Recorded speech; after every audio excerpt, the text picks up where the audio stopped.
Indian 2 మాత్రం box office దగ్గర unexpected. అంటే ఓపెనింగ్ డే నేను బాగా తక్కువ ప్రిడిక్ట్ చేశాను అనుకుంటా. అంటే మినిమం 40 క్రోర్స్ వచ్చినా చాలు అనుకున్నాను నేనైతే మాత్రం. ఓపెనింగ్ డే ముందు రోజు మీకు చెప్పాను కదా. బట్ ఓపెనింగ్ డే ఫిల్ము అంటే స్టార్టింగ్ ప్రీమియర్స్ నుండి నెగిటివ్ టాక్ వచ్చినా కూడా నైట్ షోస్ వరకు కూడా ఆల్మోస్ట్ ఆ రేంజ్ ఓపెనింగ్ డే పుల్ చేస్తుందని నేను ఊహించలేదు. అండ్ ముఖ్యంగా ట్రైలర్ కట్ కానీ ఏమీ బాగాలేదు కదా, అసలు కూడా బజ్ అనేది పెద్దగా లేదు. బట్ ఓపెనింగ్ డే మాత్రం ఈ ఫిల్మ్ కి block buster talk starting show నుండి వచ్చి ఉంటే ఈవినింగ్ కి కూడా బుకింగ్స్ పెరిగేవి, ఇంకొక 10 to 20 క్రోర్స్ యాడ్ అయ్యి ఉండేది. బట్ ఇప్పటికి కూడా బాగానే వచ్చింది. ఆల్మోస్ట్ విక్రమ్ రేంజ్ ఓపెనింగ్స్ వచ్చాయి. డే 1 59 క్రోర్స్ అనమాట. ఒకవేళ హిట్ టాక్ వచ్చుంటే 70-80 క్రోర్స్ వరకు కూడా వెళ్ళుండేది. బట్ శంకర్ గారి రేంజ్ తో కంపేర్ చేస్తే ఇది స్టిల్ తక్కువే. ఆయన ట్రైలర్ కట్ బాగా కట్ చేసి మంచి హైప్ ని ప్రమోషన్స్ అంతా కూడా సాంగ్స్ అన్ని బాగా క్లిక్ అయ్యి ఉంటే 100 క్రోర్స్ దాటి రేంజ్ హైపే ఉండేది ఆయన బ్రాండ్ అలాంటిది. బట్ అంతా పోగొట్టుకున్నారు స్టార్టింగ్ నుండే. బట్ మిగిలిన దాంతో కూడా ఈ రేంజ్ ఓపెనింగ్స్ పర్లేదు అనిపించింది నాకు. అండ్ సెకండ్ డే కూడా దారుణంగా కాదు కానీ డీసెంట్గా డ్రాప్ అయింది. మండే నుండి అయితే మాత్రం ఇక ఫిల్మ్ ఆగిపోతుంది అనే వైబ్స్ క్లియర్గా కనిపించేసాయి. గైస్, తమిళనాడుకి తెలుగు స్టేట్స్కి డే 1 కేవలం 2-3 క్రోర్స్ తేడా మాత్రమే ఉందన్నమాట. చూడండి, ట్రైలర్ కట్ బాగోకపోయినా ఇక్కడ ప్రమోషనల్ ఈవెంట్ కొద్దిగా ప్రీ రిలీజ్ ఈవెంట్ చేశారనే కాదు, భారతీయుడు ఇంపాక్ట్ ఉంది. సరిగ్గా వాడుకుంటే తెలుగు స్టేట్స్లో కూడా గట్టిగా హిట్ అయ్యేలాంటి సినిమా అనమాట. సో 2 స్టేట్స్లో ఈక్వల్ వచ్చినప్పటికీ డే 2 తెలుగు స్టేట్స్లో దారుణంగా పడిపోయింది. సగం కాదు, ఆల్మోస్ట్ దారుణంగా పడిపోయింది అనమాట. ఇండియన్ 2 ఇంపాక్ట్ అంటే ఒక సీక్వెల్ ఇంపాక్ట్, శంకర్ గారి ఇంపాక్ట్ పక్కన పెడిస్తే కమల్ హాసన్ గారు ఒక సరైన కమర్షియల్ సినిమా తీస్తే ఈ ఏజ్ లో కూడా తెలుగు తమిళ్ ఓవర్సీస్ లో చూస్తారనేది విక్రమ్ తో ప్రూవ్ అయింది. ఇండియన్ 2 ఆ పొటెన్షియల్ ని తెలుగు స్టేట్స్ లోని అదర్ ఏరియాస్ లో కోల్పోయినప్పటికీ తమిళనాడులోని డే 2 కూడా ఇండియన్ 2 గట్టి హోల్డ్ ని పెట్టుకుందనమాట. ఆల్మోస్ట్ ఈక్వల్ గానే ఉంది, పెద్ద డ్రాప్ ఏం జరగలేదు అనమాట తమిళనాడులో. దానికి ముఖ్య కారణం ఏంటంటే నెగిటివ్ టాక్ చాలా హెవీగా ఉన్నప్పటికీ తమిళనాడులో కూడా రీసెంట్ గా నేను అబ్జర్వ్ చేస్తున్న ప్రకారం లాంగ్ రన్ అయితే ఆ స్టేట్స్ లో బాగుంటుంది అనమాట. ఓపెనింగ్ డే చూసేసి అక్కడతో ఆగిపోకూడదు. తమిళ ఫిల్మ్స్ కి లాంగ్ రన్ ఎక్కువ ఉంటుంది గైస్, లైక్ బాలీవుడ్ లాగా. Opening day heavy front loaded కాకుండా అలా లాంగ్ రన్ కూడా తమిళనాడు స్టేట్ వరకు మాత్రమే. ఓవర్సీస్ అదర్ ఏరియాస్ అన్ని కూడా పడిపోతున్నాయి. లియోకి కూడా ఓపెనింగ్ డే తో కంపేర్ చేసుకుంటే లాంగ్ రన్ వరకు తమిళనాడులో అలా లెగ్స్ వచ్చాయన్నమాట లాంగ్ రన్ పుల్. విక్రమ్ కూడా 62 క్రోర్స్ తో ఓపెన్ అయ్యి ఫైనల్ రన్ 420 క్రోర్స్ వరకు వెళ్ళిందంటే అక్కడ తమిళనాడులోని లాంగ్ రన్ హోల్డ్. పోతే ఈ ఫిలిం తమిళనాడు ఒక్క ఏరియాలో మాత్రమే హోల్డ్ని బాగా ఉంచుకుందనమాట, ఎంత దారుణమైన టాక్తో కూడా. బట్ ఓవర్సీస్లోని కేవలం సెకండ్ డేన 6 క్రోర్స్, డే 1 ప్రీమియర్స్ కలుపుకొని 26 క్రోర్స్ కలెక్ట్ చేసింది. బట్ సెకండ్ డేన 6 క్రోర్స్కి పడిపోయిందంటే అర్థం చేసుకోవచ్చు మనం. హిందీలోని ఫ్రైడే కన్నా సాటర్డే సండే ఎక్కువగా జంప్స్ చూస్తాయి కదా, అది కామన్ చాలా ఫిల్మ్స్కి. బట్ ఈ ఫిల్మ్కి ఏమీ లేదు జంప్ అనమాట, ఈక్వల్గా ఉంది. అక్కడ అర్థమైపోవచ్చు మండే తోటి ఇక కంప్లీట్ వాష్ అవుట్ అయిపోద్ది అనమాట. సర్ఫిరా, అక్షయ్ కుమార్ గారి సర్ఫిరా కూడా అంత హ్యూజ్ కాదు కానీ నార్మల్ జంప్ అనమాట. టాక్ బట్టి రివ్యూస్ అనే కాదు, అక్కడ మోస్ట్లీ బాలీవుడ్ లో ఫ్రైడే కన్నా సాటర్డే సండే ఎక్కువ ఉంటాయి అనమాట. బట్ ఇండియన్ 2 ఆ పొటెన్షియల్ ని కూడా యూజ్ చేసుకోలేదు. 20 క్రోర్స్ బిజినెస్ చేసింది. హిందీలో కూడా ఈజీగా బ్రేక్ ఇన్ అయిపోద్ది. 20 క్రోర్ బిజినెస్ చాలా ఎక్కువ కాదు. బట్ ఇప్పుడు అక్కడ కూడా ఫ్లాప్ అనమాట. హిందీలో 20 క్రోర్ షేర్ రావడం కూడా ఇప్పుడు కష్టమే అనమాట. పార్ట్ 1 పాన్ ఇండియా హిట్, హిందీలో కూడా హిట్ అనమాట. భారతీయుడు అదే ఇండియన్ 1, హిందుస్థానీ 1 అని. బట్ ఇప్పుడు ఆ పొటెన్షియల్ ని వాళ్ళు స్టార్టింగ్ నుండే రాడ్ సినిమా అనే వైబ్స్ మనకి ఎప్పుడు ట్రైలర్ అప్పుడు to be honest starting glimpse వచ్చింది కదా ఇండియన్ ఇంట్రో అని, అప్పుడే కొద్దిగా తేడాగా అనిపించింది నాకు అంతా కూడా చూపిస్తున్నప్పుడు.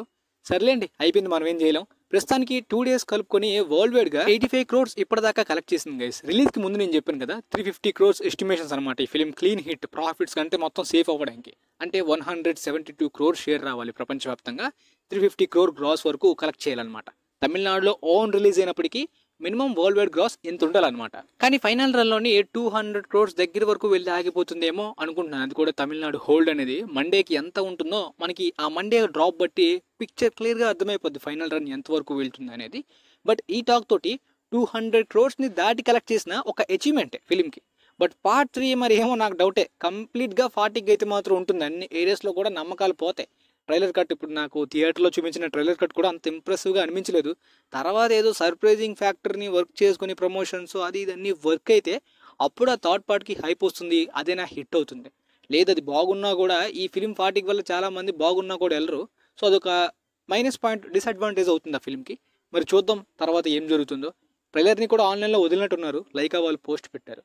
పోతే ఇక తర్వాత అక్షయ్ కుమార్ గారి సర్ఫీరా సినిమాకి రివ్యూస్ బాగానే వచ్చే, వర్డ్ ఆఫ్ మౌత్ అంతా కూడా బాగానే ఉందన్నమాట. కానీ సినిమాకి ఎంత masterpiece blockbuster talk వచ్చినా బాక్స్ ఆఫీస్ దగ్గర డిజాస్టర్ అనేది ఫిక్స్. ఎందుకంటే రీమేక్స్ని యునానిమస్గా రిజెక్ట్ చేస్తున్న నార్త్ ఆడియన్స్ చాలామంది ఆల్రెడీ ఒరిజినల్లీ హిందీ డబ్బుడ్లో చూసేసిన తర్వాత ఈ రీమేక్ గురించి ఎవ్వరు వెళ్ళరు. అండ్ ముఖ్యంగా సర్ఫీరా ట్రైలర్ కి ఈ ఇయర్ లోనే మోస్ట్ వ్యూడ్ వ్యూస్ వచ్చాయి. పాపులేషన్ హెవీగా ఉంది, సినిమా మీద ఇంట్రెస్ట్ ఉన్న వాళ్ళు ఉన్న రీమేక్ ని ఎలా చేశారో ఒకసారి టెస్ట్ చూద్దాం అని చెప్పి ట్రైలర్ చూస్తారనమాట. వాళ్ళకి నచ్చింది అనుకోండి ఓడిట్ లో చూడడానికి ప్రిఫర్ చేస్తారు, నచ్చలేదు అనుకోండి కంప్లీట్ స్కిప్ అనమాట. అవసరం లేదు లేరా ఒరిజినల్ చూసేసాం కదా, దాన్ని ఇంకోసారి చూసుకుందాం అనే ఫీల్ లో ఉంటారు. డైరెక్టర్ సుధా అండ్ సూర్య గారితో బిగ్ మిస్టేక్ అని నేను అంటాను. ఎందుకంటే వాళ్ళే ప్రొడ్యూస్ చేసి వాళ్ళే డైరెక్ట్ చేసి కావాలని వెళ్ళి మరీ తీసుకున్నారంట. అక్షయ్ కుమార్ గారి మైండ్ సెట్ ఎలా ఉంటుంది తెలుసా, సినిమా ఫ్లాప్ అవని హిట్ అవని నాకు అనవసరం, స్టోరీ నచ్చితే నేను చేసేస్తాను, నాకు అవసరం లేదు కలెక్షన్స్ గురించి అని చెప్పి చాలాసార్లు చెప్పారు. Oh my god 2 hit selfie mission Raniganj ఇప్పుడు ఇది 2.5 crore net 2 crore net stardom ని పోగొట్టుకుంటున్నారు. అవసరం లేదు నాకు స్టార్డమ్ అని 2 days కలుపుకొని 11 crores ప్రపంచవ్యాప్తంగా కలెక్ట్ చేసింది. అది కూడా రివ్యూస్ బాగుండడం డే 2 కొద్దిగా జంప్ చూసింది, ప్రపంచవ్యాప్తంగా అంతా కలిసి వచ్చింది. బట్ 120 crores దాటాలి హిట్ అవ్వాలంటే. ఫైనల్ రన్ లో 60 crores దగ్గర ఆగిపోతుంది అనిపిస్తుంది. డే 3 ఎలా ఉండబోతుంది బ్రో అంటే లిటిల్ జంప్ ఒక 2 crore జంప్ చూస్తుంది, అంటే ఒక 6 crore నెట్ మహా అయితే రావచ్చు ఇవాళ సండేనా. అండ్ మండే కల్లా ఆల్మోస్ట్ మళ్ళీ కింద పడిపోవచ్చు. ఇండియన్ 2 డే 3 హోల్డ్ కూడా సండే లెవెల్లో లేదు గైస్, నార్మల్ గానే ఉంది, అంత రేంజ్ లేదు. మహా అయితే సాటర్డేనే మ్యాచ్ చేస్తుంది అంతే, అంతకు మించి ఇంకా ఎక్కువ లేదు. అక్కీ గారు చాలా లక్కీ, ఇప్పటికీ ఎన్నో డిజాస్టర్ ఇచ్చినా కూడా మంచి మంచి ఆపర్చునిటీస్ ఫిల్మ్స్ ఛాన్సెస్ అలా దొరుకుతూ ఉన్నాయి, శాలరీస్ కూడా. బట్ ఇలా అన్ని ఓటీటీ ఫిల్మ్స్ చేసుకుని ఫ్లాప్స్ అయితే నెక్స్ట్ ఇయర్ కల్లా తగ్గిపోద్ది శాలరీస్ డిమాండ్. థియేటర్స్ కి పుల్ అవ్వాలంటే కమర్షియల్ హైప్ ఉండేలాంటి big scale film big budget films అయితేనే సేఫ్ గైస్. ఏ స్టార్ కైనా సరే చిన్న సినిమాలు చేస్తే అవో, పెద్ద బడ్జెట్ పెద్ద సినిమాలు కమర్షియల్ సినిమాలతోటి అలా ఉంటుంది అనమాట.